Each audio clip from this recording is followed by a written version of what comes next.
Good morning again, and I'd like to introduce myself. My name is Lalini Virasamy. I'm the Chief of Mission of the International Organization for Migration in Ireland, and I'm very pleased to join the Department of Justice on this very important webinar today, which focuses on national referral mechanisms for victims of trafficking. If you allow, I'd like to say just a few welcoming remarks, and I'll pass the floor then to the Secretary General of the Department of Justice, Una McPhillips, who has taken the time to be here with us. So thank you again, Una. And just before that, I'd just like to maybe set the scene, if that's okay, in the context where we find ourselves today during COVID. Obviously, we've all tried to continue our work as much as we could during COVID, and as we all know, traffickers have probably continued as well to try to continue that work, and they haven't shut down. They continue to harm people. They find ways to innovate and capitalize on chaos like COVID. And the ratio between risk and reward is expanding in their favor. Since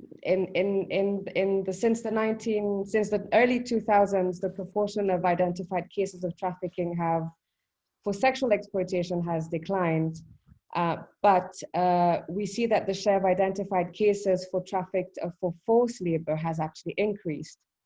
And that's probably due to, I think, increased identification of being able to identify cases related to forced labor. As we know, a large proportion of these victims are identified are female, but we also have a high percentage of men and girls and also young boys. And the proportion, as I said, of children is quite important.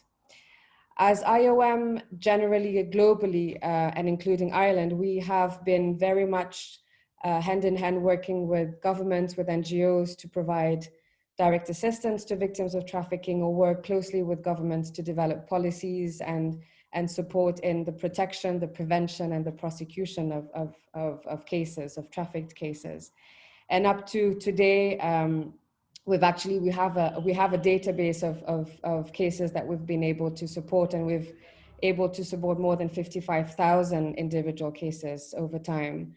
And I mean, we know it's a very lucrative business. Some estimates tell us that it's around $150 billion globally, and it's probably coming just after the amount estimated for drug trafficking. So we can understand how it's such an important issue and such a very difficult issue to manage. Today, the webinar focuses on how we can bring in effective responses through stronger structures to encourage more victims to come forward. And in devising stronger structures, one of the areas that a lot of countries have focused on is to set up, create, and have effective national referral mechanisms set up. These NRMs, as we call them, are not static. They evolve in time. They should be flexible. They should be adapted to the different contexts of each countries. And this is the aim of today's webinar, is to try to share as much examples, as much good practices, as much standards, so that each country can really help in devising their own model, their own effective model in time. And we're here today in Ireland to really talk and how to see how we can really contextualize the issue here for Ireland. So I'll stop here.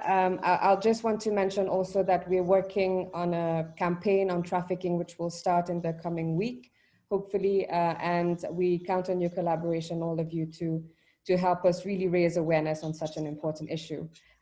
So thank you again for being present today, and I'll pass the floor to Una McPhillips for her welcoming remarks. Thank you very much. Thanks very much, Lalini. I'm really happy to be here today to have the opportunity to talk to all of you, and thanks to you all for taking the time to come along to this webinar on this really important topic. Thanks to Lalini and all the team in the IOM office here in Dublin for the invitation and for working so closely with Daglan O'Brien and colleagues here in the department on today's event, and on a number of other joint initiatives against human trafficking, including the awareness campaign that Lalini has just mentioned, which has been developed jointly together with the department and IOM. Human trafficking, as you all know, is a hidden crime in our society, but it's a very real crime which targets the most vulnerable.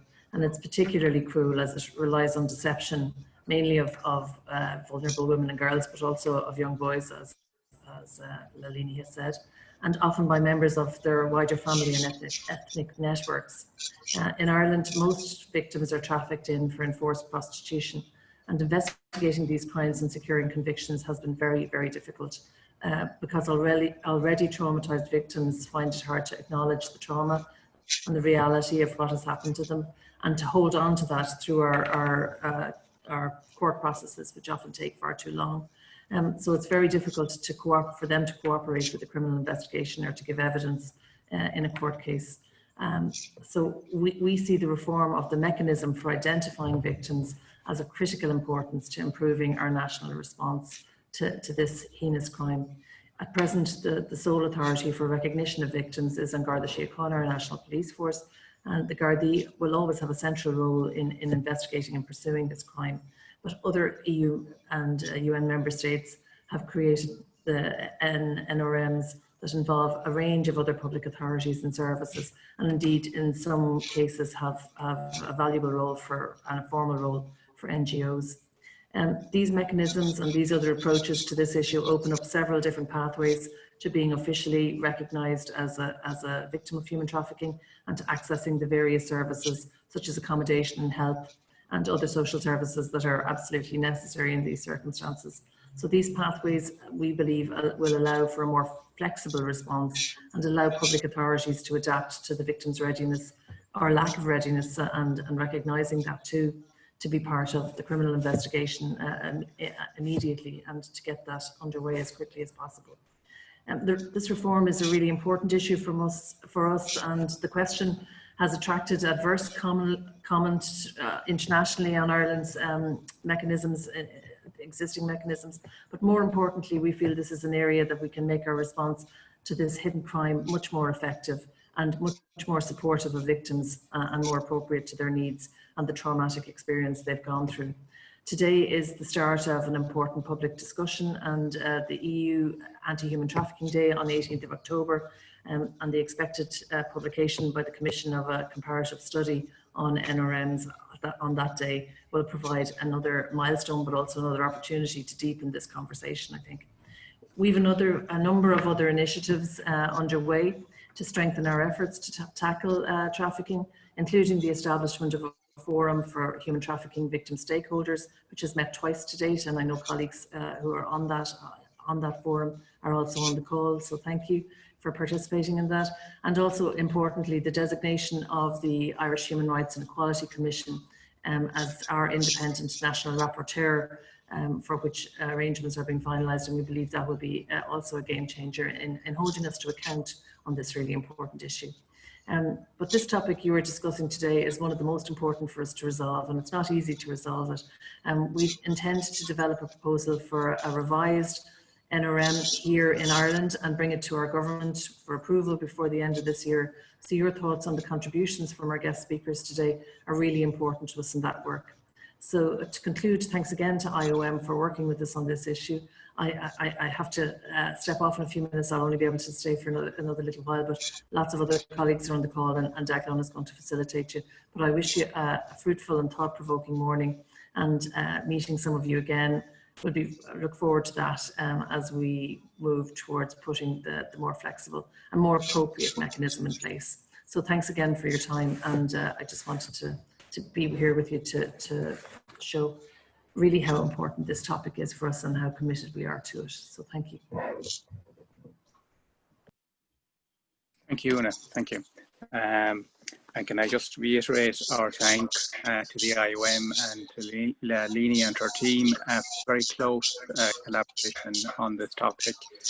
We can always learn from what happens in other countries across the whole range of political and social policy issues that we deal with.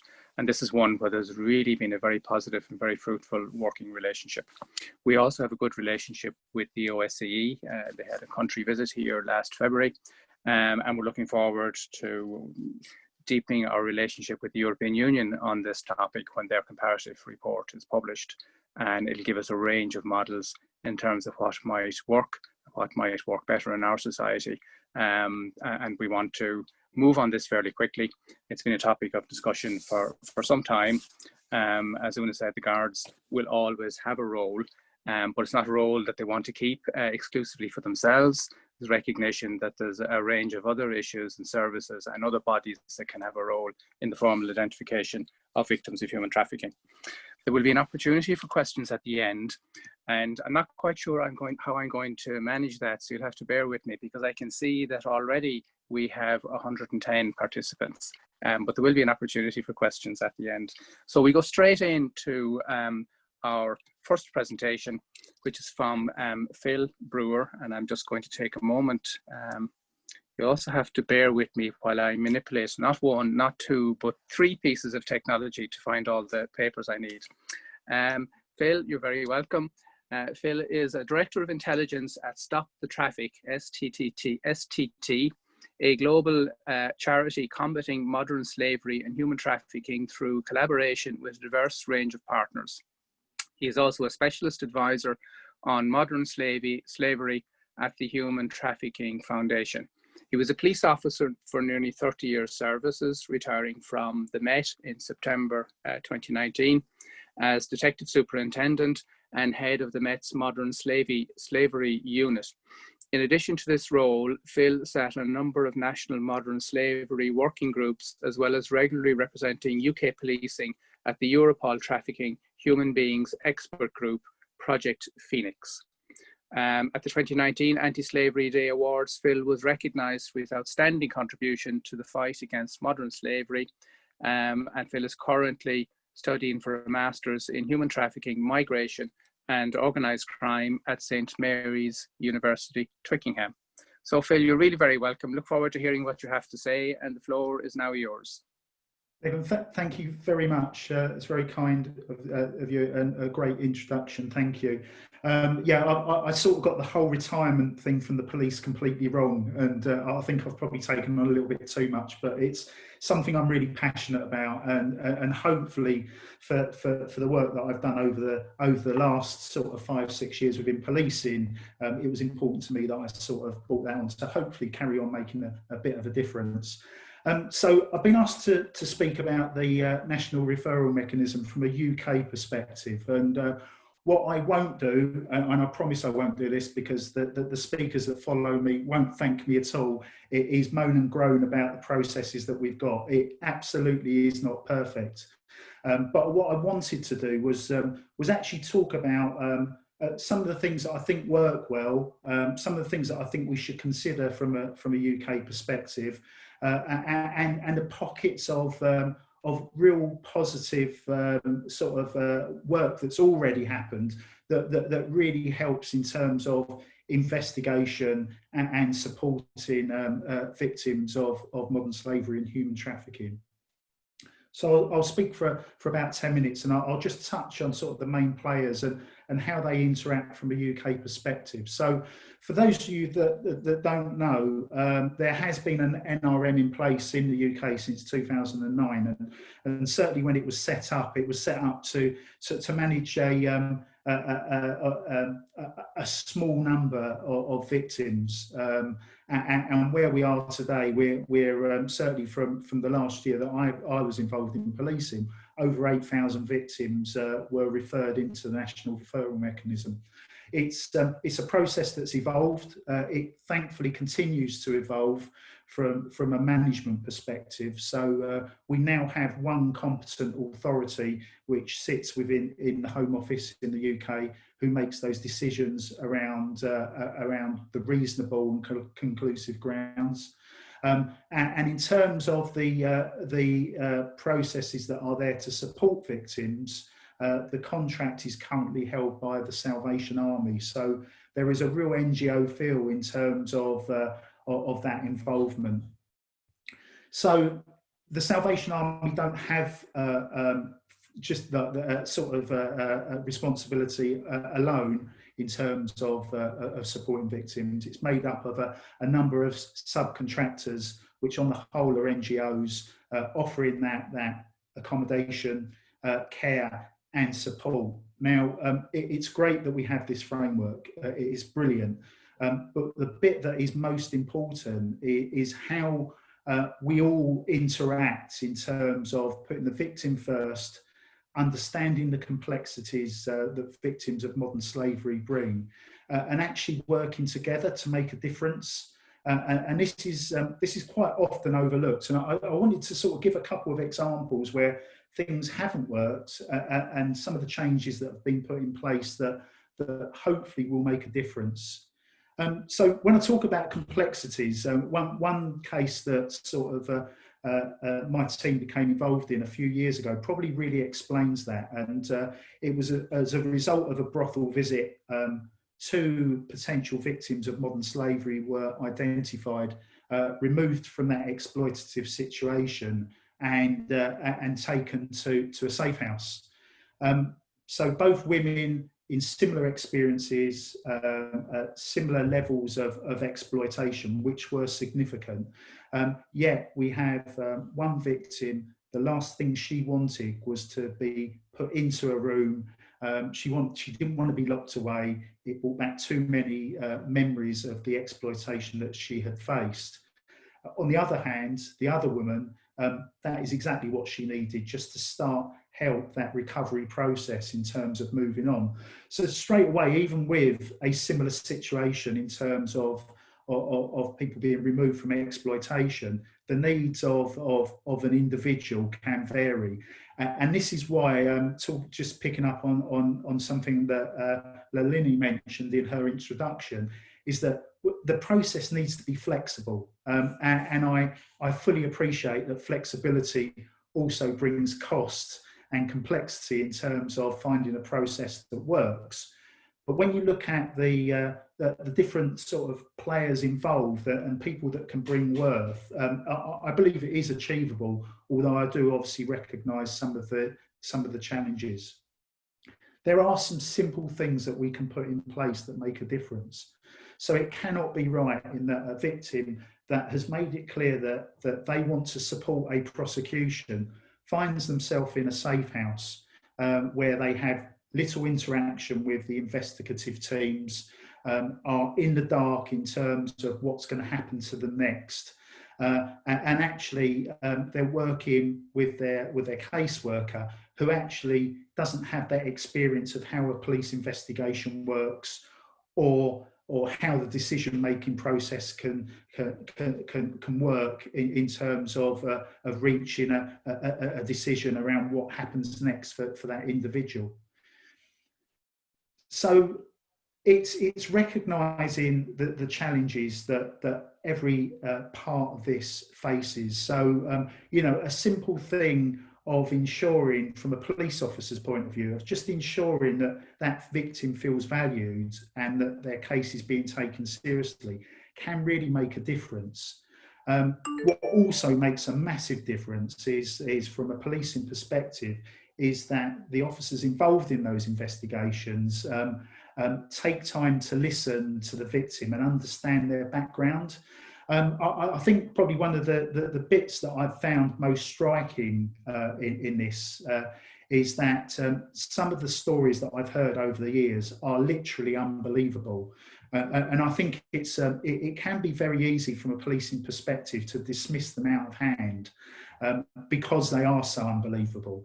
Yet some small investigation, just picking apart that individual story quite quickly unveils a story that is both unbelievable but actually true. And it's taking the time to believe that individual, giving them the confidence and the trust in that policing process, means that they are more than likely to see through to a prosecution stage and actually support a prosecution within the courts. NGOs have so non-government organisations, the charities, who offer that first-hand care support. They are the ones that effectively live alongside the victims on that road to recovery, and they're the ones that are best placed to know what works and what doesn't work. Around about 2016, 2017, the Human Trafficking Foundation worked with a group of NGOs to put together the survivor care standards. And this gives a really good sort of overview of considerations in relation to supporting victims. It's taken some time, but last year it was adopted by UK government in terms of the standard that we should seek to achieve in terms of protecting victims. So it gives a good example of where NGOs can have a voice, work with government and influence how that process can work to support victims in the best way. The judicial system is scary. From a police officer's point of view, giving evidence, I can assure you it is a scary situation. For a victim of modern slavery that has been through such severe psychological damage, I imagine, I can only begin to imagine how that feels to give evidence in court, particularly if you are from overseas and English isn't your first language. You are presented with a horrendous situation. So it is unsurprising that many of the people that we come into contact are so reluctant to give evidence. And obviously from a policing perspective, that means there's less chance of us breaking that link in terms of identifying suspects, bringing them to justice and actually removing them from a position where they can exploit.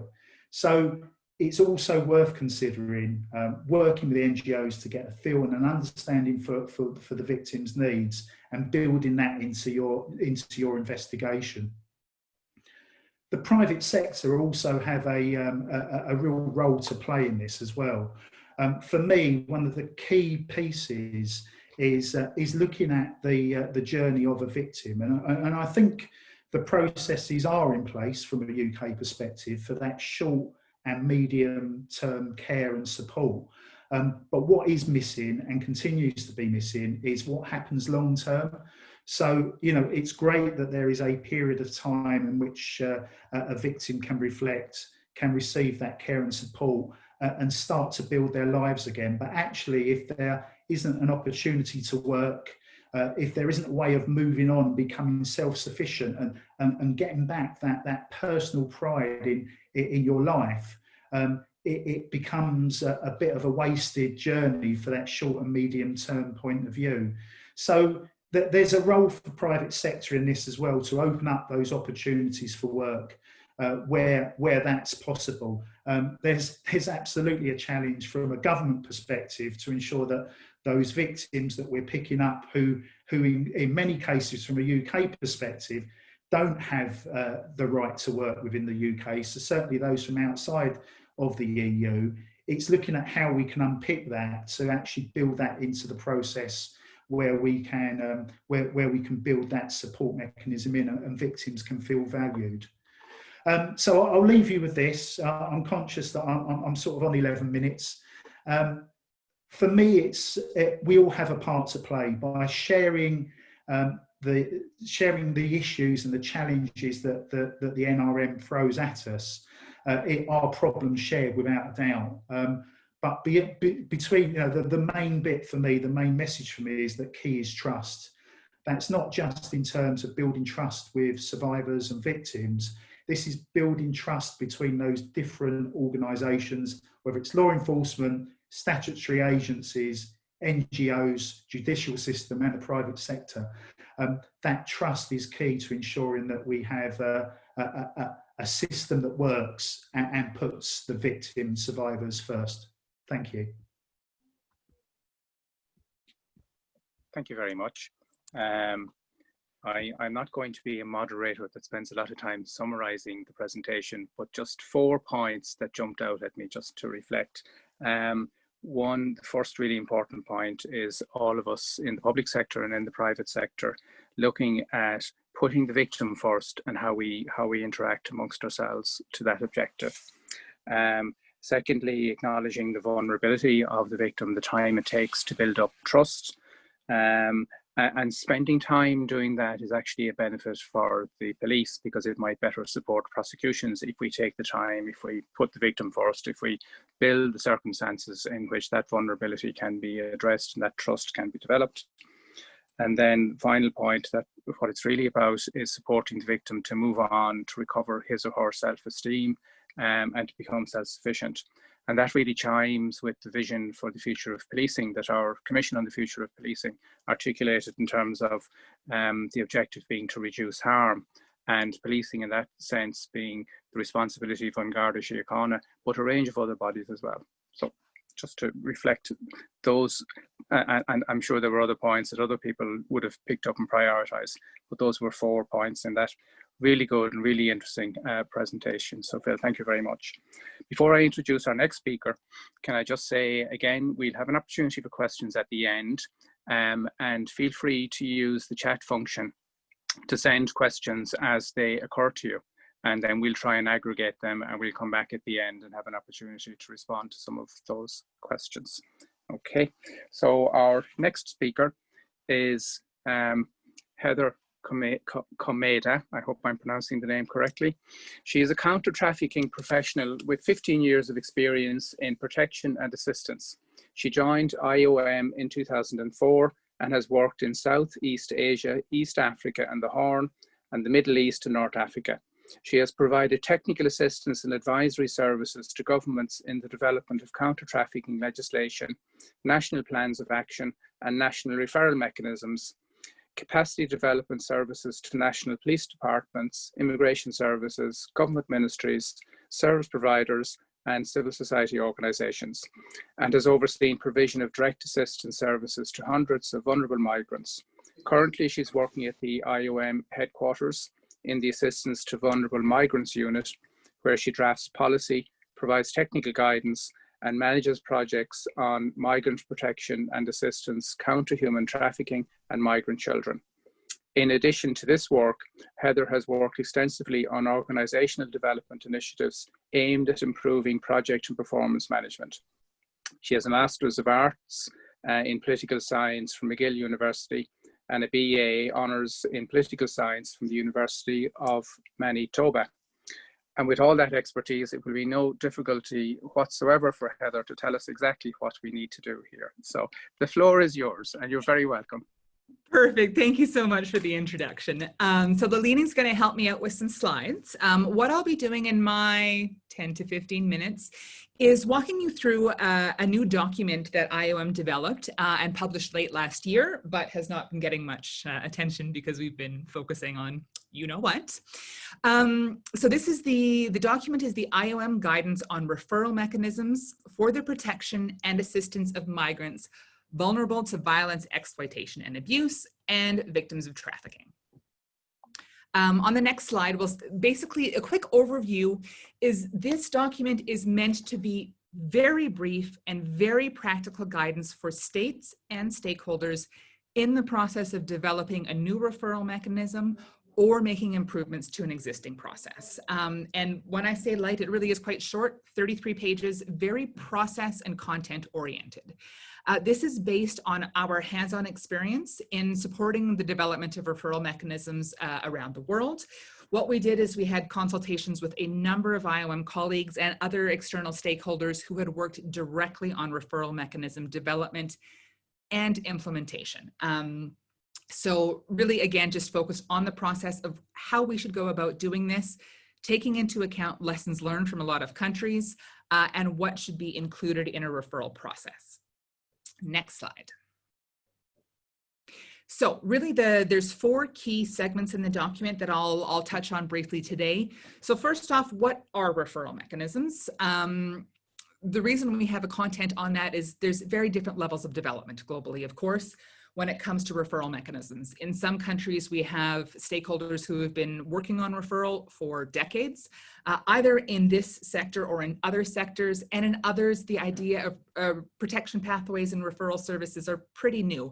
So we've just got a kind of a basic overview of what it actually is, then the components of a referral mechanism, how to develop them, and how to implement them. So the first topic, what are referral mechanisms? So we have given, really at a level of abstraction, an overview of the key contents that we see. The words themselves are not that important, but really these are the processes and contents that we're seeing reflected globally. And the key point here is that it is a process of cooperation between multiple stakeholders. So it's not a static document, a one-off thing that we come together, agree upon, and leave. It's the work between all of these different stakeholders that happens day to day. And the purpose, of course, is to ensure that victims of trafficking are provided with and have access to the protection and assistance services that they need. So we see on the right, and I'll touch on this again, a referral mechanism process involves identification, status or case type determination, case management, and protection and assistance. On the next slide. So what are referral mechanisms themselves? As I've said, it's not just a document. The focus is on process, but in order to be effective, we do in fact typically need to see documentation. And what we have here on the left is an overview of the documents that typically are associated with referral mechanisms, MOUs, so a global governance document, and then standard operating procedures for the actual technical implementation of specific and concrete processes. Next slide. So why are they necessary? Now, we all know that victims of trafficking have multiple needs being provided by multiple actors. So when I was in the field doing direct assistance services, there were many things that I was able to do myself or that my organization was able to do.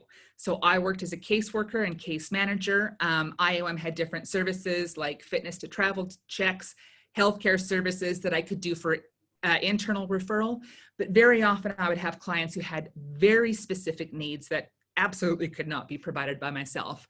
I'm thinking of a time where I had to pursue a change of identity for a very high-risk client. And often we need to see, sorry, if you can go back to the previous slide, we see higher level medical needs and psychiatric services. So any one case might need 15 different services. Sometimes they only need 2, but we have actors who are doing casework directly, but also referring externally. So we see a lot of people involved in any one particular case. And this can create multiple demands for everybody's time, but also the victim of trafficking's time. So when we have different actors coming, asking different questions, repeating processes, this can be very trying for a victim of trafficking, not in their best interest, and can actually push them out of the protection sphere if these multiple demands and multiple interactions become harmful themselves. So NRMs bring together the partners so that we can specify roles and responsibilities, make sure these needs are met, but make sure that they're being coordinated and efficient. Next slide. Now, there are different types. I know our focus today is on national referral mechanisms, and I think that national referral mechanisms are an excellent starting point. Our document is it's not specific to that. Basically the referral processes can happen similarly at these different levels, but I think there are different comparative advantages for different levels. So we often see that services are provided at the local level. And local actors, municipal actors, they know the situation on the ground. They know the trends, they know which coffee shops are safe to have conversations, they know the services that are directly available. But sometimes at the local level, there isn't all of the services that anybody needs. So local referral mechanisms are highly responsive, but often undercapacitated. National referral mechanisms, they have a good broad overview. They know exactly who the actors are, the procedures and policies that are in place for referral, but they are a little bit more removed often from the victims of trafficking directly. And transnational referral mechanisms, of course, are critical when we're dealing with international trafficking cases. So each has a different role to play, although often the processes are very similar. Next slide. In terms of components of the referral mechanism, there's 4 broad components that we've identified. Again, the words might be a bit different, but the processes and the content is often the same. And first off, identification. So there is a process where we actually identify the persons that we are attempting to assist. And one of the key issues that I have seen in many different countries is who actually plays this role. So there is a mention of the Garda having a role to play in that. And I know in the UK system, there are very clearly specified actors who have the capacity to identify somebody as a victim of trafficking. This is hugely important because first off, if it's not clear who can do it or how they can do it, there can be a lot of confusion and a lot of mixing of different sorts of cases. Now, we generally don't recommend being super obsessed with exactly fitting all of the criteria for every case, but there are different legal implications for the way people are case typed. So having actors who know what they're doing, know what the rules are, and can adhere to that is very critical. In terms of status or case type determination, this is often when cases are tracked. So put into a particular stream of assistance. Now, if we're talking about a referral mechanism that's specific for victims of trafficking, this becomes less relevant because we are concerned with victims of trafficking. But we do see in other contexts where referral mechanisms are not so specifically tied to victims of trafficking. They may be working with vulnerable migrants, and they may want to disaggregate into victims of trafficking, separated and unaccompanied migrant children, asylum seekers, etc. And in even other situations, we may have a protection referral mechanism in general, and then we're talking about victims of domestic violence, etc. So often there is the need for a step to see exactly what sort of client we're talking about. Third, on the next slide, is the case management process. So after, in this context, a VOT is identified, the case management process begins. And it's important to know who actually can serve as a case manager. So the case management process involves case assessment and planning, follow-up and monitoring, and closure and outcomes evaluations. Now, case management is an ongoing process. It really starts right after identification all the way through to closure. But in my experience, there's often, this is, I think, often where things start to break down for individual cases, because we have so many different actors with so many different roles to play that if we don't take the time to say specifically, you're in charge or you're the lead on this case and it's your job to coordinate all of the other services, we can see kind of a ping-ponging of clients from one agency to the next, which then takes us to the problems I've already mentioned: repetitive interactions, confusion, data starting to leak out that shouldn't leak out. So that's one of the core processes. And then lastly, of course, the provision of service. So the direct delivery of services as an actor yourself, or referral to the other services that we're all familiar with that victims of trafficking need: shelter, safety, basic needs, etc. On the next slide, the development process. So we've kind of identified these 5 phases and components as being central to most NRMs. And we do have some recommendations here in terms of first step being establishing a steering committee. Now, we've all talked already a little bit about the different actors that are involved. So of course, it's important to be multi-sectoral, involving law enforcement from the beginning, involving the protection actors. I have seen situations where the role of the government was not very clear and there was perhaps not a leadership role. And that, in my experience, does not tend to end out very well.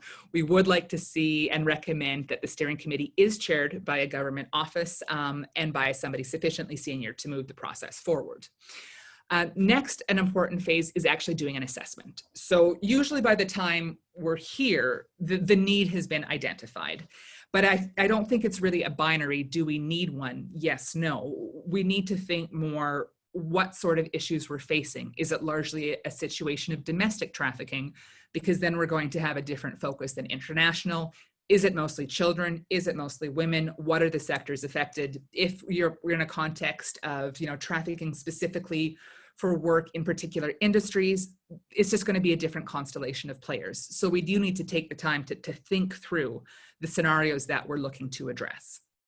Then in terms of the MOU, which we kind of see as the governing document, these are the content we would want to see. Background and purpose, pretty clear, but specifying who the target group is so that we understand who we want to track into this process and who we're not really actually aiming to serve, and roles and responsibilities. So already lots of different tasks have come up, and it certainly helps to know who is specifically responsible for what and how people will coordinate. Now, when I seen how this works in the field. Very often, everybody knows what needs to be done and has a rough idea of who is supposed to do what. But when there's not specific instructions on how it is to be done, steps get missed, and that just compounds generally to sometimes case breakdown and exit from the referral process. Financial arrangements are critical. This might be more relevant in lower resource environments, but I have seen cases kind of fall apart because NGOs didn't have taxi fare for visits from one office to the next. The client gets frustrated, off they go. The police show up for an interview, but the person's not where they're supposed to be because they didn't have bus fare. These really very practical, and those practical challenges are different in every country. But these practical challenges really have massive impacts on people's lives. Being clear about how long we want the MOU to be in effect for, of course, who's signing off on it, and what different documents need to be attached. Now in SOPs, these are really recommendations, and they definitely reflect our IOM's experience in the field, typically in development contexts, where we see a need for clarity on what the screening procedures are. How are we going to move clients from one place to the next, especially in high-risk areas or in high-risk cases? Data sharing and management is critically important as one of these key rights that needs to be upheld for trafficked persons as they move through the NRM process.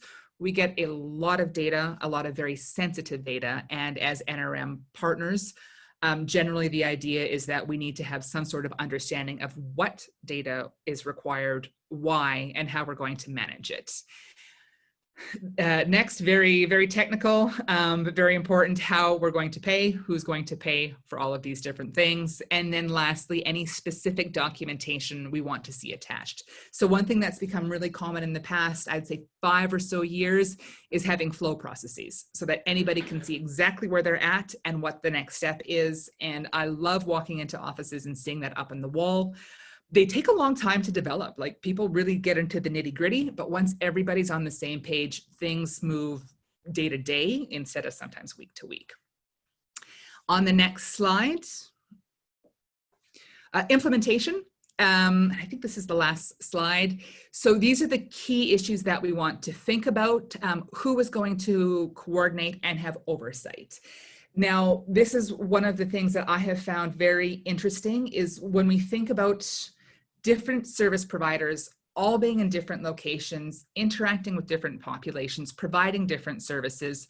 There are many, many, many people identified, but very often what's missing is the coordination, because we have, strict procedures around data, but we see people entering the system multiple times from different actors, accessing services multiple times, but not really, there's not a lot of capacity sometimes to track them through the system and to monitor their outcomes. So this is where we see really a key role for a lead government agency, usually a protection actor of some sort.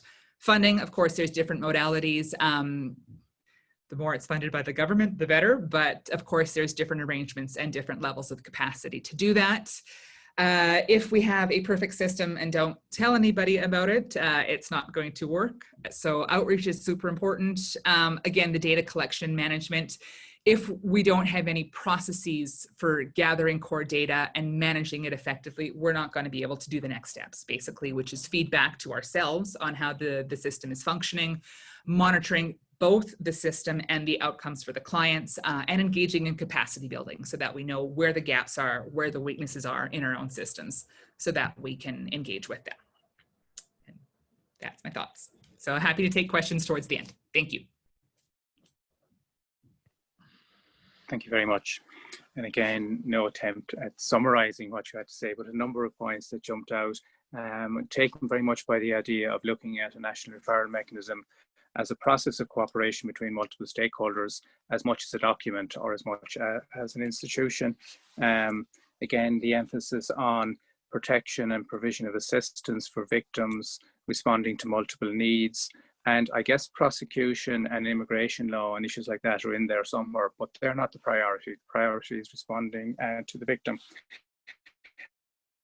And then you touched on 2 points. that I know from other experiences will be a particular challenge in our jurisdiction. National coordination and oversight is always difficult, and having one person in charge, a single point of contact, a single case manager, we have similar issues coming up in the development of our youth justice strategy. That's a challenge, and data protection and privacy issues are part of that, and that's one of the thorny issues to be teased out. So thank you very much, and move on then to our next speaker, Professor Siobhan Mullally, who is an established professor of human rights law and director of the Irish Centre for Human Rights at NUI Galway. She's published widely in the fields of gender, women's rights, migration, asylum, and multiculturalism. She is currently the president of the Council of Europe, an anti-trafficking body, the group of experts on action against trafficking that we all know as GRETA. She is a commissioner with the Irish Human Rights and Equality Commission and a member of the Permanent Court of Arbitration in The Hague. She's also founding joint editor-in-chief of the Irish Yearbook of International Law with Professor Fiona de Lundrast, published by Hart Bloomsbury in Oxford. Prior to her appointment at NUI Galway, she was a professor in University College Cork, which is where I came across Siobhan when she was an expert on the UN Convention on the Rights of People with Disabilities. And I'm sure she still is. But now for today, she's bringing the expertise that she garnered in working, for example, as an advisor and consultant on human rights, migration and asylum law, gender and justice sector reform for UN bodies, in various and other organizations in many parts of the world, including in Ethiopia, Timor-Leste, Kazakhstan, Pakistan, Afghanistan, and Kosovo. She has prior experience as chairperson of the Irish Refugee Council from 2006 to 2008, and served on the board of directors of NASC, the Irish Immigrant Support Centre, from 2010 to 2013. And I noticed that she's a former Fulbright scholar, and she's a graduate of the European University Institute in Florence, the London School of Economics, and University College Cork. So again, no difficulty with all that expertise and her grounding in the Irish experience in having a very valuable contribution to informing the development of a revised national human rights mechanism here in Ireland. So Siobhan, over to you, the floor is yours. Thank you very much, Deglon. I've just sent some slides, but it's no problem if they can't be shared. I can circulate them afterwards. It's just a few brief points. First, I should just say, I think probably the bio on the website is out of date. So my term with the Council of Europe group of experts finished, and we are delighted that we still have an Irish member on the group of experts, Kevin Hyland, one of the 15 independent members of GRETA, and more recently I've been appointed to the independent UN mandate of Special Rapporteur on Trafficking in Persons.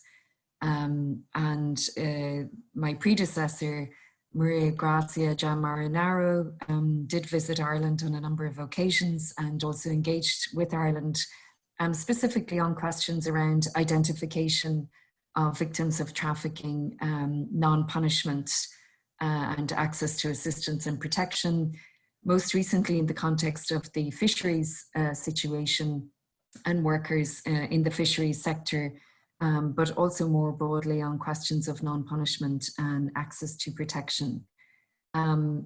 Is it possible to share the slides or not? I'll keep going, it's okay. On national referral mechanisms, I'm just going to make a few points, specifically drawing on Ireland's international human rights obligations and thinking about a human rights-based approach to developing a national referral mechanism.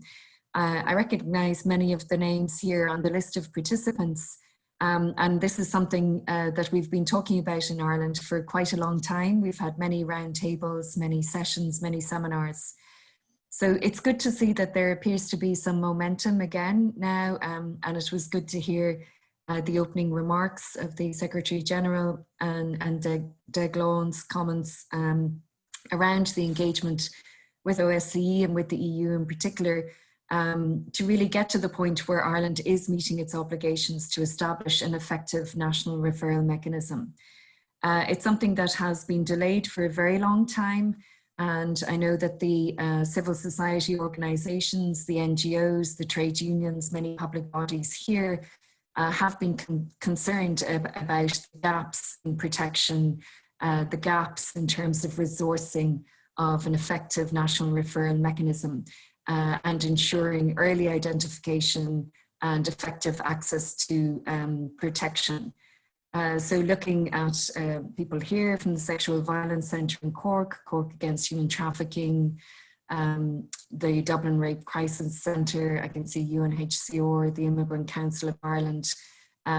These are all questions and topics that there's significant expertise available in Ireland among civil society, among trade unions, among public bodies. And it's really time now to identify concrete steps and ensure that these obligations are implemented on the ground.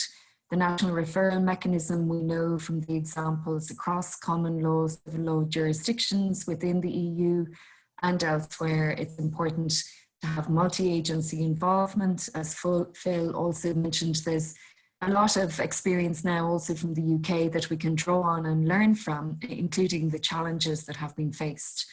It's important that procedures are trauma-informed, that there is involvement in leadership from survivors and victims of human trafficking, that the mechanisms put in place are timely, to be able to respond early, that they are effective, that there is coordination, that there are effective onward referral mechanisms that are clear and transparent and that work, and that they're properly resourced, that funding is made available, and that there is flexibility and adaptability to changing contexts.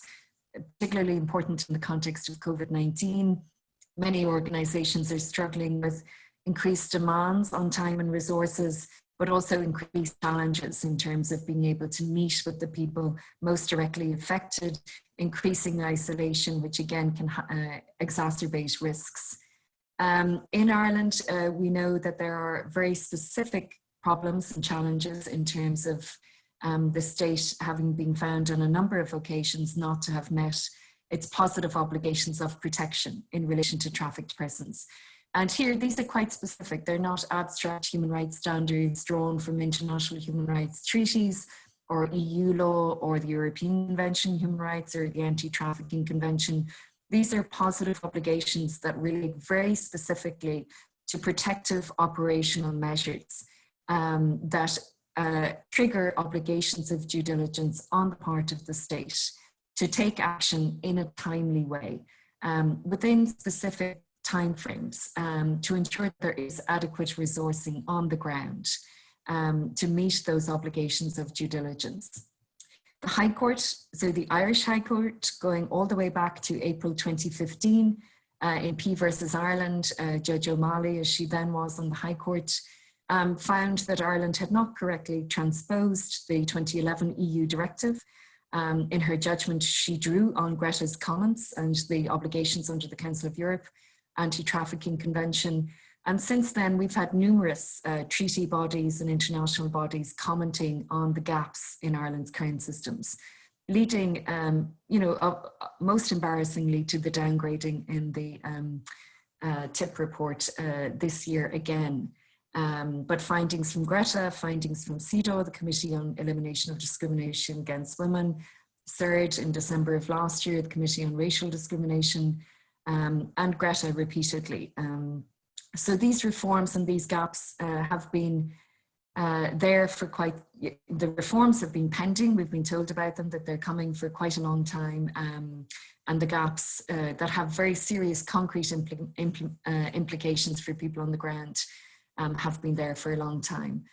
And with regard to the national referral mechanisms, and we've been hearing about the different elements that these can comprise. We've had several roundtables on these in the past. They're also critically, an early and effective and timely national referral mechanism is critically important to ensure non-punishment. And the UN Special Rapporteur on Trafficking in Persons just in July of this year issued a paper on non-punishment and the non-punishment principle. And this has been highlighted in a number of European Court of Human Rights judgments, in the Chowdhury judgment against Greece, in SM versus Croatia, in Rantsov in Cyprus and Russia. And all of these are part of Irish law now by virtue of the European Convention on Human Rights Act 2003.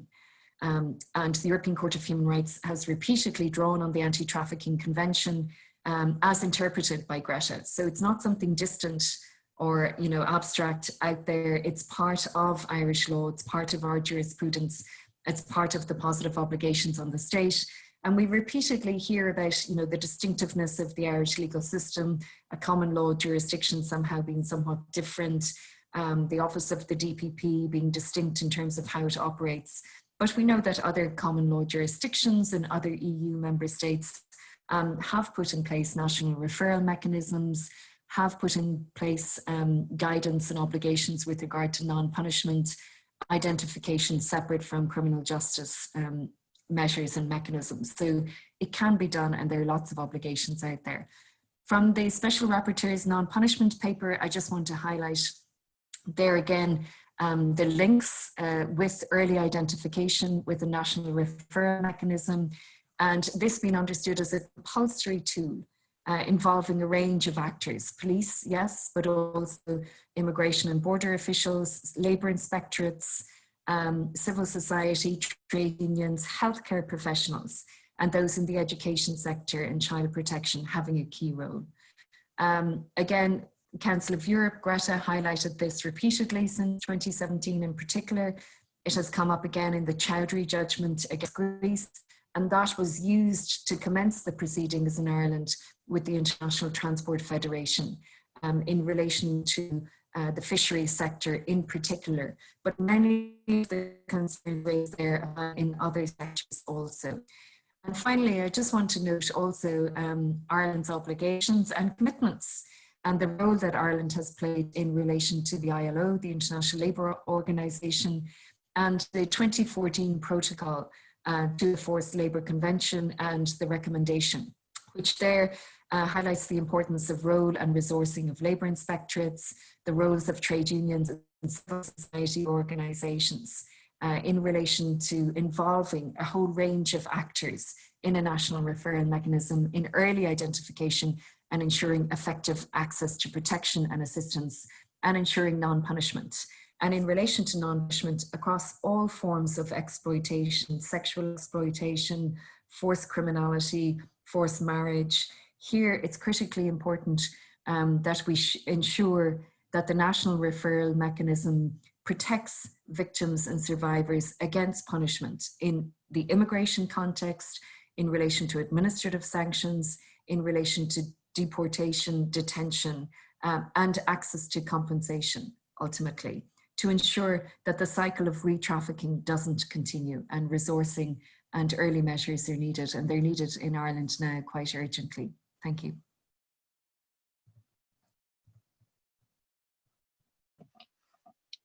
Thank you very much, Siobhan. And again, just a number of key points that jump up, putting the discussion we're having in the context of Ireland's international human rights obligations, of which the most important is the EU directive, which is directly applicable and subject to court supervision at European and indeed, as Siobhan mentioned, at national level. The importance of making sure that our national referral mechanism is effective and that it works, and non-punishment, separating out access to services from questions of criminal and migration law. And finally, the question of momentum. Well, we will see. The Secretary General has given a commitment that we will have a proposal before government by the end of the year. That's not so far away that people will have forgotten that commitment. So we'll see if we're able to deliver on that. So thank you very much again, Siobhan. Our next speaker is Sheila Crowley.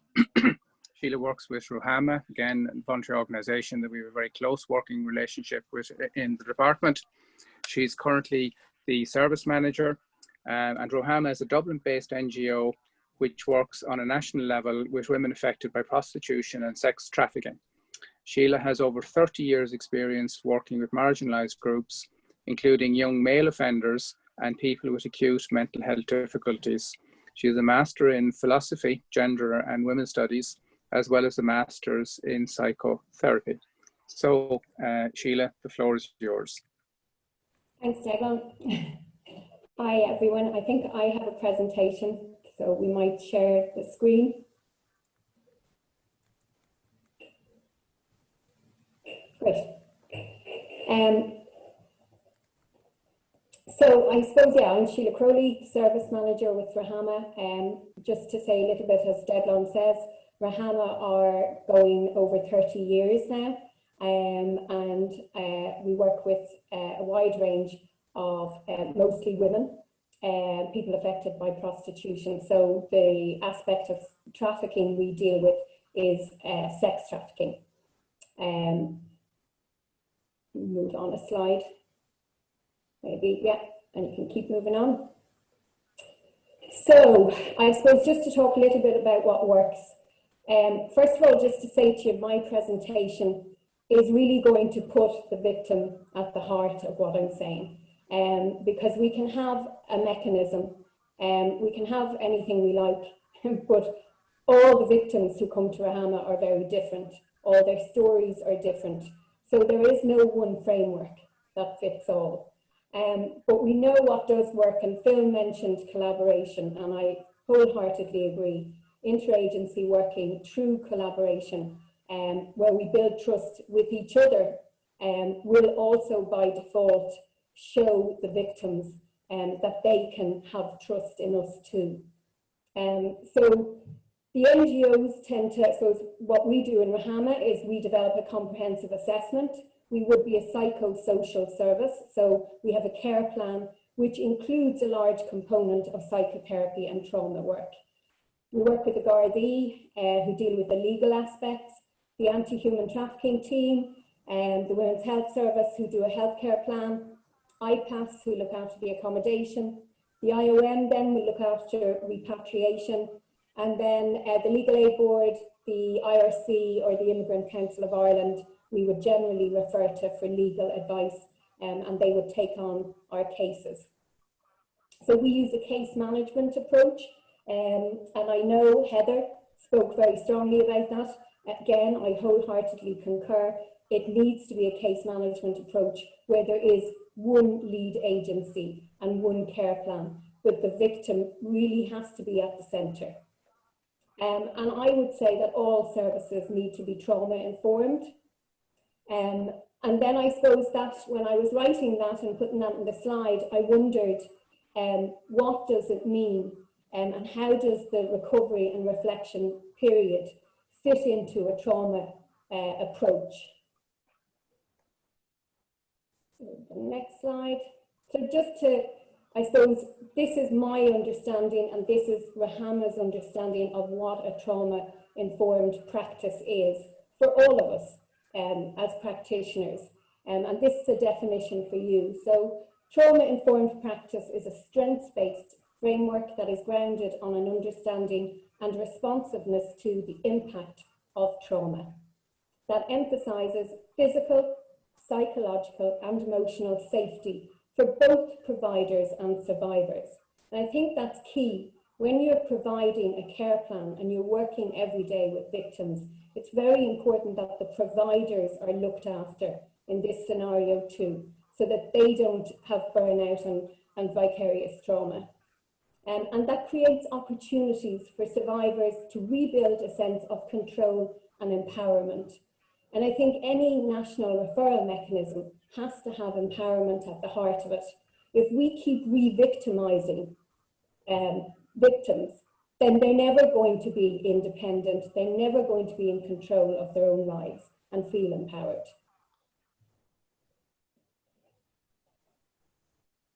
To the next slide. So I suppose I wanted to talk a little bit again about the service users and why potentially we would say that a service user from Rahama or a victim of trafficking just sometimes don't make good witnesses. So in this whole referral mechanism, if we're going to overemphasize the statements that victims make, their cooperation with the police, if we're going to always overemphasize that, we're really going to fall down. Because this is what our service users present with. They may have a history of childhood sexual abuse. They may have lived their adolescence and adulthood in forced prostitution.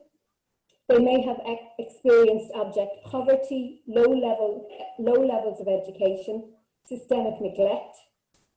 They may come from a country where their gender as woman makes them other and a commodity.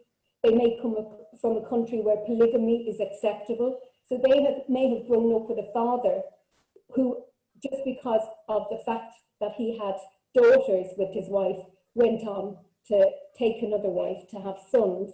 So that's their identity as girl or woman. They may learn to dissociate. They may do this automatically. They may even do this when they're not in danger. They may have taken a juju oath. So the number of women we meet from Nigeria would often have taken a juju oath. They may be transgender and have experienced multiple trauma relating to transitioning or being in the wrong body, as well as being subjected to the related stigma and shame of it. And just to say, you know, for service users, for victims of trafficking, to have to tell their story over and over again, we are re-traumatizing them. And I think every one of us needs to acknowledge that. And we have to find a way to minimize that in any referral mechanism. And this is just one service user said this in Rahama last year. How many people do I have to tell? How many times do I have to say it? It disgusts me. It makes my skin crawl. I live with it every day, and you people keep asking me for my story. It's my story. That's the point of it. It's mine, not yours. So what trauma can look like in practice, there will be gaps in her story. We have women who were trafficked into Austria for 5 years before they came to Ireland. And in every Garda statement, they didn't mention Austria. Why didn't they mention Austria? Because what happened in Austria was 10 times more horrendous than what happened in Ireland. And so they just want to forget it. And, you know, as a therapist, I think that's okay to want to forget it. They're warned to lie to the authorities. There's a lack of self-validation or reflection. They're unable to connect to people. They've learned to disconnect. They may seem to have developmental issues because they've been working in their survival brain as opposed to their learning brain. They can seem quite stupid. They often can be in Ireland 5 years. They can't tell you where the main post office is, where the Spire is in Dublin. Things like that. They're not able to comprehend sometimes commonplace names or instructions because they didn't have to, because they just had to do what they were told. There is evidence of arrested development. So if they were kidnapped or forced into prostitution at 12 or 13, then that's where they stay. That's where their age might appear. Or they might be the very opposite. You might meet somebody who's 17, but when you meet her, she speaks like a 30-year-old. But that's because she's been subjected to maybe 10 rapes a day. She may have a poor general memory, and not just of traumatic events, of everyday events. She may believe that her trauma is too overwhelming, and she wants to protect herself from it, so she just doesn't want to talk about it. They may display sudden feelings of acute sadness or anger, but it's normally directed at themselves, not other people. So next slide. So she'll present with challenges around shame, trust, self-esteem. She'll have increased impulsive behaviour. She may have developed coping strategies such as using alcohol, drugs, overeating, undereating, self-harm. She may have very confused relationships with traffickers, with pimps, with people that she thought would help her. She may describe inappropriate use of her sexuality during normal everyday events. Even sitting in taking statements, she may think that in order to assist, she needs also to have sex with the people in the room. She may be easily triggered by words, colours or smells, and you will have no idea of what her triggers are. She may express despair and hopelessness. She may have ongoing chronic pain in every part of her body. She might be diagnosed with physical symptoms, but she might believe those physical symptoms are the work of juju. And you can't compete with that belief system. You can't dismantle it. So just to say, before I end, the one thing that I know to be true is there is no system that fits all. And really what we have to do, as I think Siobhan was talking about, was protecting the victims. It's important to know that it's a long-term protection. This morning, just before this webinar, I had a victim of trafficking who I met 10 years ago come to Rahama offices. Why did she come? She came because she wanted to renew her stamp. She has subsidiary protection. She has leave to remain as stamp 4, leave to remain on humanitarian grounds. She has both of them. They're going to expire in December. She has a learning difficulty. And when she went to the INIS office, she was given a piece of paper with a website and a web address to go on and register there. She can't use a computer. So she then went to Citizens Information, who are not doing face-to-face appointments. They gave her the same piece of paper with the website. She was really distraught. So eventually she knocked on Rahama's door this morning, even though the case was closed a number of years ago. And we sat together on the computer and we registered.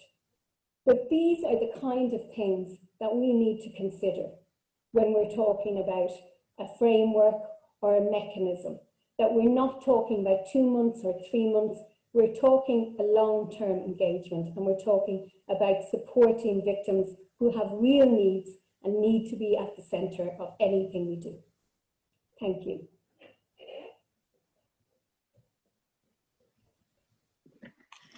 Thank you very much, Sheila. And again, a very sobering picture of what life is actually like on the front line for victims of human trafficking. And in the Irish context, it raises a question, which isn't for today and which isn't for this webinar, which is about the attitude of men and boys who purchase sex and what we can do to bring the reality of what they're doing to victims home to them.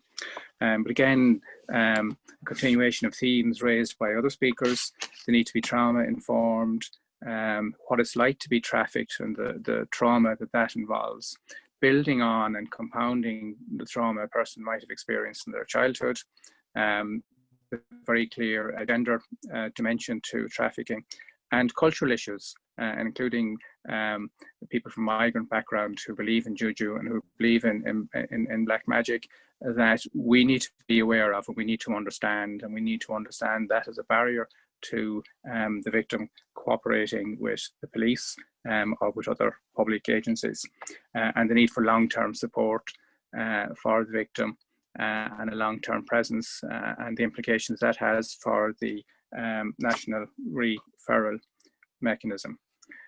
So thank you very much again, Sheila. Moving on then to our next and final speaker, and then we'll have an opportunity for questions.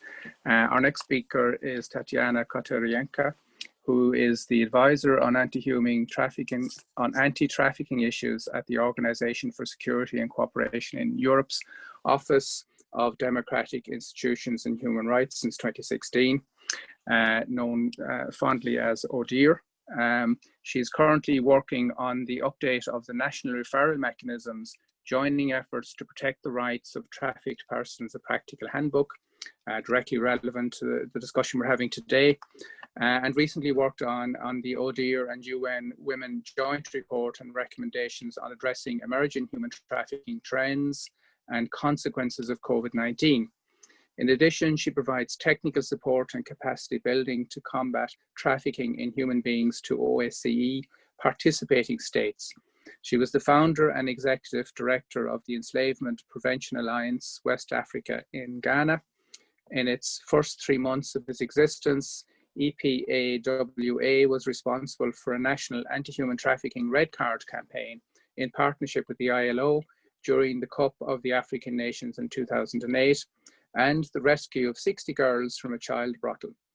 As the executive director of EPAWA, she has built dynamic relationships with international local media and development partners to raise awareness, generate visibility, and ensure assistance to vulnerable populations. Tatiana holds an MA in Human Rights and Economic Development with honours from Columbia University and a BA from Brandeis University. Her MA thesis focused on supply and demand dynamics of sex trafficking in Russia. And she's taken part in a CNN documentary entitled Innocence for Sale in Cambodia, which was released in 2010. So Tatiana, you're very welcome, and the floor is yours. Thank you very much. And following actually what Sheila from Muhammad just said, this is exactly what the update of the NRM handbook is about creating a space within the NRMs for where victims come first, and their experience from the beginning, from the point of identification, social inclusion, is trauma-informed, victim and survivor centered. So today I would like to give you a brief overview of ODIHR's work on NRMs, and especially the update of the NRM handbook, which should be launched at the end of the year. The process involved 7 country assessments, multiple consultation with a group of experts, 2 of whom are here today, both Heather and Siobhan, as well as survivor leaders, and 2 surveys of NRM stakeholders and survivors of trafficking. So in 2019, ODIHR launched 2 surveys to assess the current situation of anti-trafficking frameworks and NRMs across the OSCE region. For the first time, a survey was specifically developed for survivors of human trafficking, and we received responses from survivors from 37 countries, with majority of respondents from UK, Ukraine, and USA. The majority of the respondents were women. The main forms of trafficking human beings reported by survivors were sexual exploitation, labor trafficking, and trafficking for the purpose of criminal activity. And this is where specifically what Siobhan mentioned, the non-punishment principle, is extremely relevant. Next slide, please. According to respondents, between 1/3 and 3/4 had access to services such as healthcare, psychological, social, and free legal services. However, more than 30% of respondents had no access to the relevant psychological, social, and legal services whatsoever within the NRM systems. Next slide, please.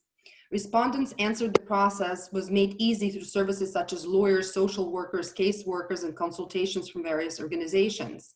But at the same time, due to lack of services, respondents reported that they were not being able to understand the paperwork, did not receive information in a timely manner, and had to do everything on their own. Furthermore, respondents had a difficult time due to not being recognized as a victim or not believed to have been a victim in a timely manner.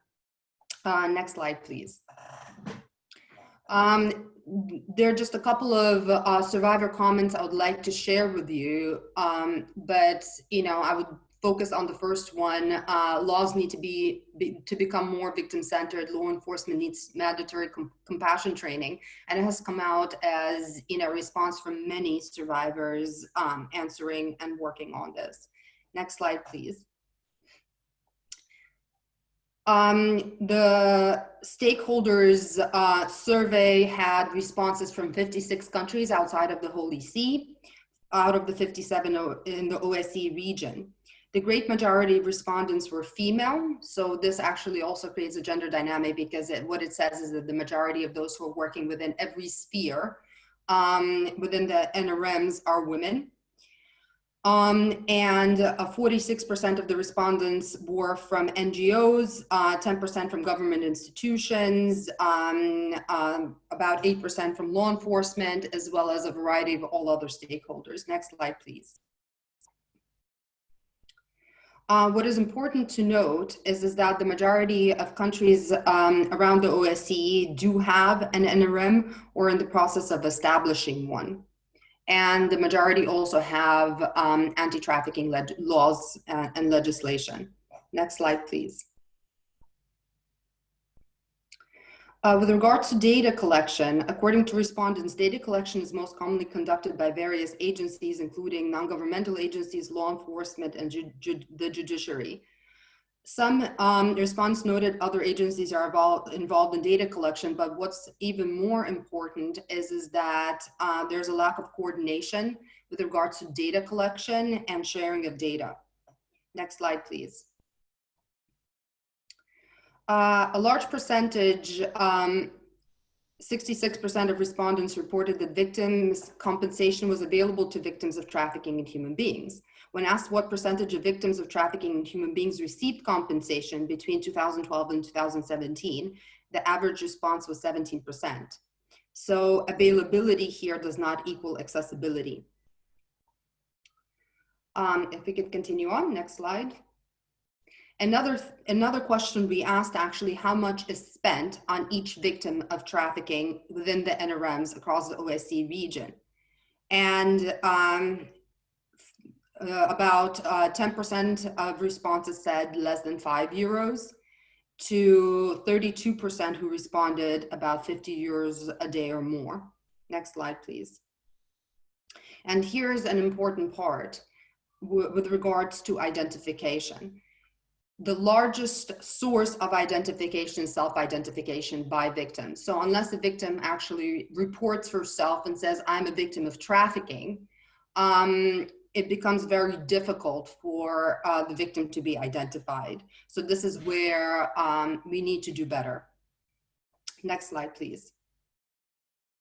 Another part that is important in the question that was asked, since currently 3/4 of identified trafficking victims are women and girls, whether governments have policies addressing gender issues in human trafficking. Only 1 in 3 respondents said that their country actually does have any policies with regards to addressing gender dynamics of trafficking. Next slide, please. So ODIHR is currently in the process of finalizing the update of the 2004 handbook. And as I mentioned, it will be launched in the next few months. The updated NRM handbook will be guided by 12 NRM principles, 4 NRM pillars, which are the foundation, and are structured along identification plus procedures, protection and individual support, access to multi-agency services and social inclusion, and criminal justice process and redress. It will also have a set of NRM required standards, which will provide the required measurable standards for implementation of the 4 NRM pillars. So it's not enough to say that certain things should be done. There need to be minimum standards at which they are done. And it will also include an NRM for children, and it will ensure inclusion of survivor voices in every section, and a human rights survivor-centered, gender-sensitive, and trauma-informed approach throughout the NRM handbook. And if you look at the cover, all of these are survivor leaders from across the OSCE region. Next slide, please. I won't go into the explanation of what an NRM is, because I think this has been widely discussed by all the other presenters. But what I will say is that the NRM should be led by an NRM coordinator, guided by an independent national rapporteur on human trafficking, monitored by an independent national NRM monitoring body responsible for oversight of the cost, quality, accountability, and performance of the NRM, supported by National Survivors of Trafficking Council, as well as national expert advisory groups, including the private sector, and underpinned by national anti-trafficking legislation, strategies, action plans, SOPs, bilateral, multilateral agreements, and also by wider national and international legislation. Next slide, please. So now I'll briefly discuss the identification pillar of the upcoming NRM handbook. Within this pillar, the NRM is divided into 2 pieces: the NRM 2-stage multi-agency identification process and identification plus procedures, which link directly to a recovery and reflection period and services for provision of protection and individual support. I would like to actually really hone in on this point. Any duration of time in which adults and children are left without support after identification can risk them losing contact with vital services, being re-trafficked, or suffering further forms of harm and exploitation. The process of identification by itself leaves an important job only half completed. Therefore, identification plus procedures incorporate immediate action for protection and individual support. As soon as an initial positive identification is made that an adult is a presumed victim of trafficking, they should be kept safe by ensuring direct access to national adult safeguarding from statutory services or recognized specialist anti-trafficking NGOs. Within 48 hours after receiving the presumed victim of trafficking status, a person should have grant of a recovery and reflection period of a minimum of 90 days. Their immediate healthcare and practical needs met as quickly as possible. Access to safe and appropriate accommodation for victims of trafficking in cases where this is required. Access to pro bono legal advice. An independent advocate or interim equivalent allocated to provide individual ongoing support. And I think this has been mentioned actually by Ruhama and a number of others.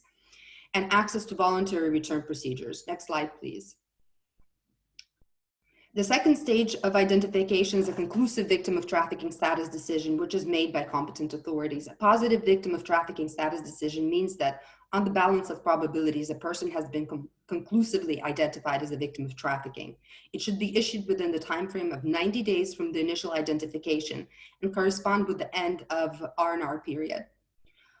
Of primary significance for victims of trafficking is the continuation of access to existing services and support to navigate new rights and entitlements, as well as the issuing of residence permits, which is key to maintaining victims' safety and helping them to sustain long-term recovery. Next slide, please. Identification plus procedures for children follow the same two-stage process. All child victims of trafficking must have equal access to identification procedures, including all entitlements to child protection and support measures. All child identification competent authorities must be trained specifically in the identification of child victims of trafficking and in appropriate age assessment procedures.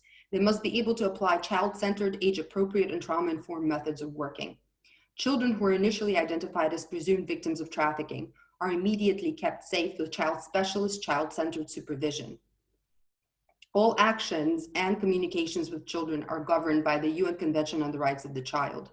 As soon as possible, but within 24 hours of initial identification, as presumed victim of trafficking, children should be provided with the following: a recovery and reflection period for a minimum of 90 days, attendance to immediate healthcare needs and practical needs, which must be prioritized, safe and appropriate accommodation where it's required, and children without parental care and protection, including unaccompanied or separated children, must have a legally appointed parental guardian. And all children, including those who are entitled to a court-appointed parental guardian, should be allocated an NRM recognized guardian advocate who's trained in child protection, child trafficking, related risks and needs. A guardian advocate is knowledgeable about all systems and procedures pertaining to child victims of trafficking. They can attend with them all further identification procedures and provide bridged access to a range of services. And this is where there's one person who actually leads and understands their situation throughout. Next slide, please. Protection comprises all of the measures which are needed to safeguard victims against re-trafficking, exploitation, and other forms of harm, both by their original traffickers and new associated traffickers. In some cases, urgent protection measures may be offered by law enforcement and criminal justice systems in the form of witness protection measures, for example, direct police protection, relocation of the victim, restrictive measures against traffickers prior to court trial. However, whether victims have police protection or not, ensuring that they are protected requires immediate safeguarding measures to be put in place, together with careful, thorough assessment of their individual needs and risks, and onboard safety planning, which should be ongoing. Next slide, please. The NRM handbook recommends allocation of independent advocates for adults and the guardian advocates for children. Both roles have essential independent function, but are accredited or officially recognized by national authorities, law enforcement authorities, statutory social services, and national child protection systems. The term advocate applies to the proactive, practical advocacy required in the role. An independent advocate or guardian advocate can accompany victims to appointments, meetings, and hearings where necessary, and form a bridge for them to other professionals and services, acting as a central point of contact and consultation for the victim and all other stakeholders who are involved. Guardian advocates should be allocated to every child victim regardless of the form of their trafficking, their parental background, immigration status, or history. It is important to note that guardian advocates should be provided to all child victims of trafficking. The appointment of legal or parental guardians is conducted by a court and is a separate matter. Next slide, please. Victims of trafficking require bridged access between professionals and services, and this point has been reiterated by Ruhama as well throughout the presentation. This means that professionals whose role is to support adult and child victims of trafficking in any capacity can create a necessary bridge for them between their own service provision and that of others to whom they are referred to.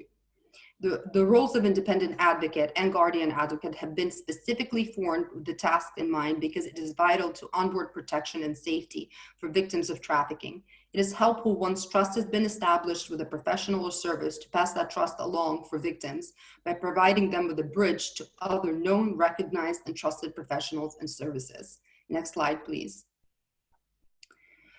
Social inclusion requires that survivors have a level of safety, stability, restoration of physical and psychological well-being.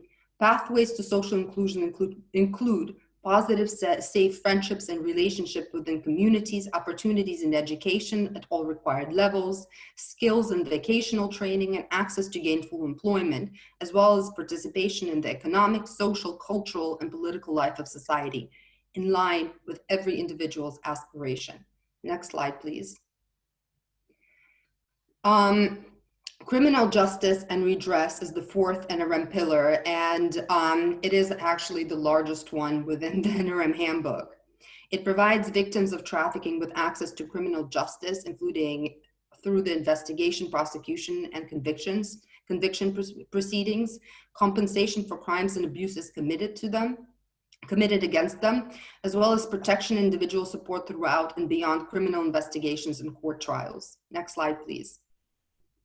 And as Siobhan clearly said, the non-punishment principle and statutory defense for victims of trafficking is key.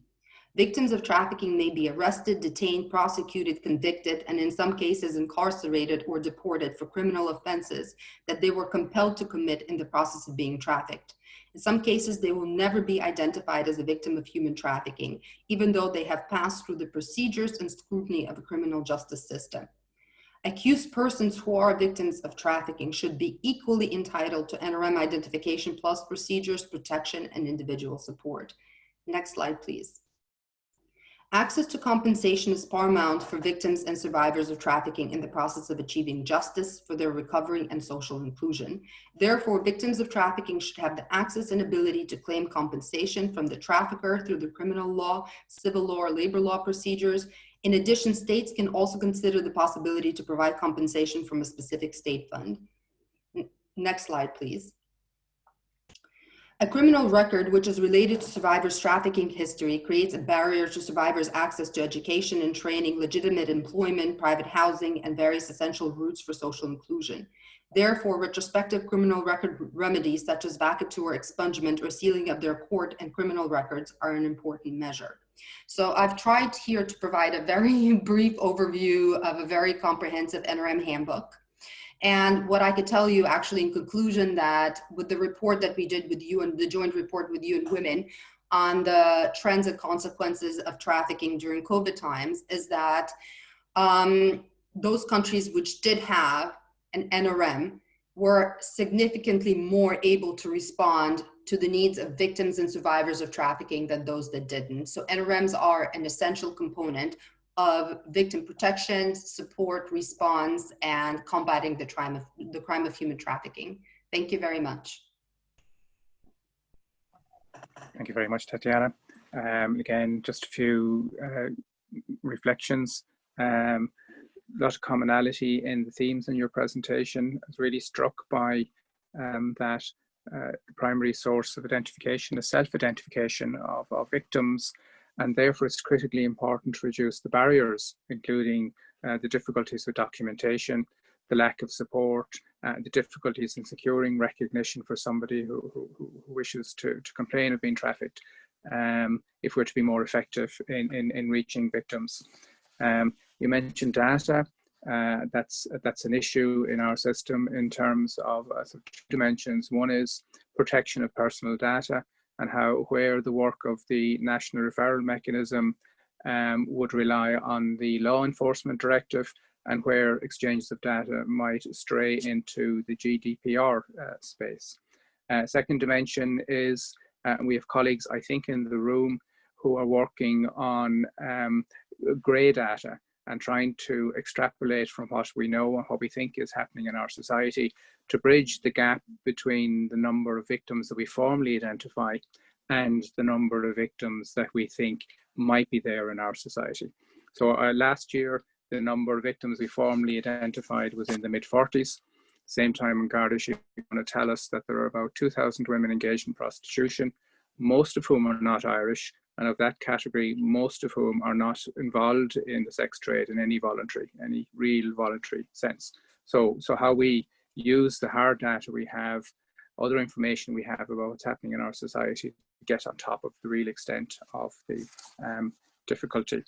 The issues in relation to support for victims, right from the moment of making a complaint, are very much alive, particularly in our examination of how we will implement a recent report on support for victims within the criminal justice system, a review group chaired by Tom O'Malley. And the Minister has asked us to look at all those recommendations and to go beyond them where it's appropriate, and present her with an implementation plan within 10 weeks, which expires in the middle of next week. So all that is very much live in terms of what the department is doing at the moment. So I'll stop at this stage. We have lots of comments. We don't have any questions. We do have a few minutes left. So if there's anybody who wants to raise a hand and ask a question.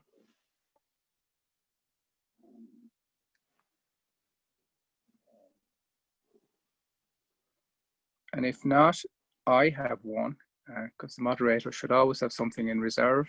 So very quickly, I have a question about, and it's a question, it doesn't involve any conclusions.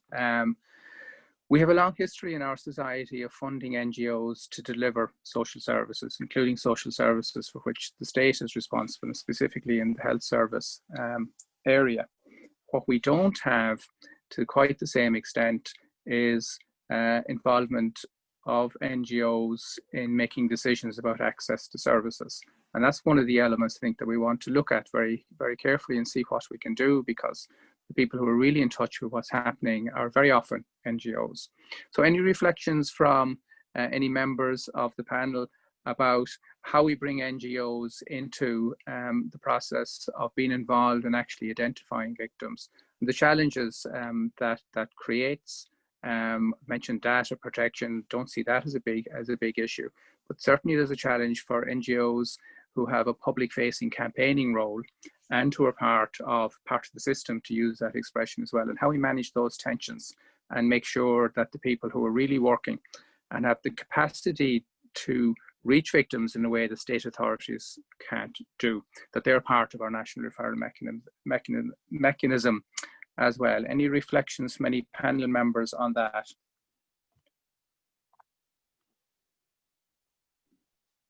I'm happy to start trying to answer your question. So within the UK, the Modern Slavery Unit, which is part of the Home Office and has responsibility for the whole of the NRM and strategy around modern slavery, do have a number of focus groups. So it does provide that opportunity for NGOs to have a voice in terms of forming policy and changes of processes. I won't be so naive to say it works perfectly. Some NGOs become quite frustrated in terms of consistent ongoing issues, challenges within the process which are raised with government and are not always acted on. But it is a way of opening it up. It does give, it provides that link between those frontline NGOs that have that interaction with victims and survivors and understand what they need, and provide that and moving that forward and informing government in terms of some of the challenges that are being faced. As I say, I put a caveat on that. It doesn't always work brilliantly, and some of my UK NGOs will absolutely kick me if I gave any other impression. But it does provide an opportunity for that dialogue to take place. That's great, thank you, Phil. I do have a specific question for Sheila. I'd like to just comment on that as well, Declan, please. Yes, go ahead. Yeah, thank you. No, so I think that's a very important question, because it's something that's been discussed in Ireland for a long time now, for several years. And I do always feel that it's important that we recognise the critical role that NGOs, civil society and others, healthcare professionals, trade unions, in the education sector, labour inspectors, have in early identification and referral for protection. And it's important not to be, I think, sceptical or suspicious of the role of civil society, who also have a very important advocacy and campaigning role in terms of law reform, ensuring compliance with EU and international human rights standards. But really that multi-agency involvement is critical. It can ensure early identification, timely identification and effectiveness, which we haven't seen so far. And it also helps in terms of the effectiveness of criminal justice responses, because it's more likely that people will be able to engage with the criminal justice process, which, as we know, is critical to combating impunity and ending the cycle of re-trafficking. So there are lots, I mean, there are so many models just across the EU itself, apart from the wider Council of Europe, but many, many models that have been looked at previously by Ireland. There have been exchanges, study visits. We've lots of examples of good practice and lots of models that we can look at, and the problems that have arisen and difficulties. But it's not a blank sheet. It's something that the Department of Justice has been looking at for a very long time. NGOs have worked on it, and we can think of many examples across the EU where you have that kind of multi-agency involvement at a very early stage in terms of supporting people throughout the process prior to a formal identification. So I think there are lots of good examples. It's not something we need to continue to be hesitant about. Thank you. May I Yes, indeed. Well, the NRM handbook actually is a multidisciplinary tool which strongly incorporates civil society, not just through a number of promising practices all across the OSCE region, but in a number of specific ways. For example, there's NRM coordination protocols, which create a clear set of coordinated measures and interactions where everybody works within their levels of competency in a coordinated fashion, because part of the issue has been is the conflict of who does what when, and where does it start and where does it end between the various stakeholders. So where there's a clear delineation and competency in particular areas, this actually works really well. One of the examples we've actually provided there is the example of task forces. For example, in US, you have a lot of task forces which are law enforcement based, which have prosecutors and a number of other actors, but they also have an NGO coordinator who's integral to this whole process and who then can ensure the services, and other issues that are necessary for the survivor without having law enforcement actually do something that they're not necessarily mandated to do. So it creates more of an efficiency as well. Indeed, thank you very much. Any other comments before I give Sheila her question? Okay. The question to Sheila is, does she think there are any specific ways in which the NRMs should develop in order to take into account cultural backgrounds of victims and survivors? Well, I suppose, again, it's listening to the voices of the victims. Again, if you look at every step of the NRM currently, as I mentioned, you have women who who come to Rahama and they've been, say, age disputed. So they come to Rahama and they're actually 17, but the state has decided they're 26 or something. And when we work with them, we realise very quickly, no, they're 17. So, you know, there are cultural dimensions to when we make an age assessment, for example, that we decide somebody is more mature because culturally there is a different set of cultures around her who she is. But for the Irish people assessing her age, they don't identify those cultural markers. The same as I mentioned about Juju, you know, there's, and I get the impression, rightly or wrongly, that there is, you know, when a woman talks to the police about Juju, that it is somewhat dismissed. And there's no real cultural understanding of it. And so I do think there has to be every step of the way, including the NGOs, have to have a real cultural understanding, because, you know, I know, and you know, that we have worked with women who have been through the whole process. They've been through the NRM, they've been given permission to stay in Ireland, they've been identified as victims of trafficking, and as part of that, they're instructed by the state that they should no longer be in contact with their traffickers. But I know, because women have come back years later and said, well, yeah, no, I know all that, Sheila, but I still paid off my trafficker. I still made paid back every penny to them, even though I had permission to be in Ireland. So the cultural, you know, there's a huge cultural piece there, because again, I know women who their brothers have died of AIDS, but they believe it was Juju. They believe it was because they were disloyal and they broke the oath.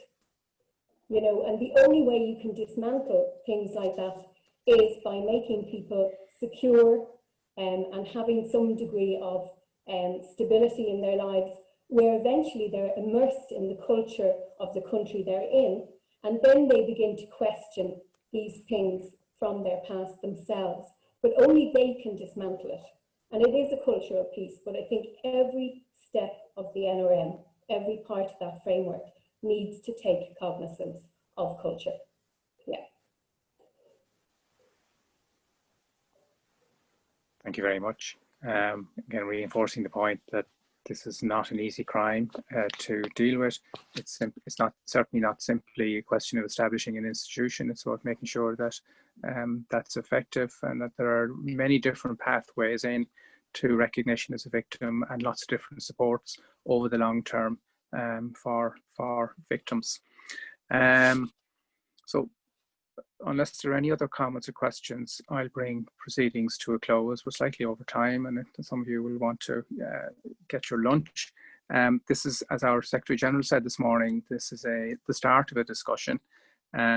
We've established a forum for human trafficking stakeholders and victims, and that will establish a subgroup next week, which will be looking at what a national referral mechanism would look like in Ireland, based on all the learning from today and from the forthcoming European Commission's report. So it's the start of the discussion. We do intend to bring a proposal to government, learning from best international practice and the expertise of all our speakers today, and the model or the comparative research to be published by the European Union before the end of the year. That's one of the things that we need to do. There's lots of other things we need to do as well. I have a specific question about whether staff in the Irish Prison Service are provided with training to recognise victims of human trafficking. The short answer is I think they're provided with training for a whole range of issues, including this, but there's a big gap there, we think. We're about to launch, again in collaboration with the IOM, an awareness campaign in relation to human trafficking, and we are working with a number of NGOs and providing funding to develop resource material and training for frontline staff in the public and in the private sectors about how to recognise victims and what to do, where to get help and where to report. So if any of you have ideas in relation to that in specific sectors, come and talk to us directly. There are some good examples already of MECPATs, and I think MECPATs are here today working with the hospitality industry in terms of frontline staff, knowing what to look out for and what to do. There are other sectors, the airline industry, the public sector I mentioned, frontline staff, where we think that type of awareness training is really important as well. So thank you all very much. Thank you again to all our speakers, all excellent presentations, lots of food for thought, common themes and common challenges, and some of them that I touched on in the course of my very brief responses will be addressed by us in the National Referral Mechanism. Others are ongoing challenges that we need to address. And just to conclude, we do have a national action plan on human trafficking, which dates 2016, and one of the issues on the agenda is to renew that and to bring it up to date. So I'll stop there and I'll hand back to Lalini. And thank you all. Thank to all our attendees. I think we had 110 at some stage, down to 89 now, but still an impressive turnout. Thank you all. Thank you, Declan. We had actually 120 at the peak of our discussion, so I think that was very good attendance. And I'd like to join you and the Department of Justice to thank the speakers, but also the attendees, I think, for being for having quite an interactive exchange today. I think the main message of the discussions that we had was that human trafficking has human rights, severe, profound human rights implications for victims, but for also the governments and NGOs that must deal with that issue. And I think I'd like to also refer to what Siobhan said, is that there's so much that has been done, that has been documented, either at EU level or at non-EU level, that we can learn from and just really adapt and review the current NRM that exists here. And what Phil also said, reiterating that it's not a static document, it has to be evolving and be flexible as much as possible. It was interesting, the aspect that came up at the end and what you mentioned, Sheila, on the cultural aspect. I think one of the things that we were discussing with the Department of Justice is the importance of cultural mediation and cultural competency. Obviously, Ruhama, like an NGO, being involved so much with victims, you do understand that, but it's so important to really relate to a victim and understand the cultural aspect and the cultural background of a victim to be able to provide effective support. So I'd like to really emphasize on what you said, Sheila. I think this is really key. And on behalf of IOM, again, I'd like to close this session and thank you very much for your attendance, for your interest. We will be putting all the links, all the recordings and the slides for those speakers who accept to share the slides, hopefully all of them. And we will be putting it on our IOM Ireland webpage and our Facebook page. So until next time, and thank you again. Bon appétit.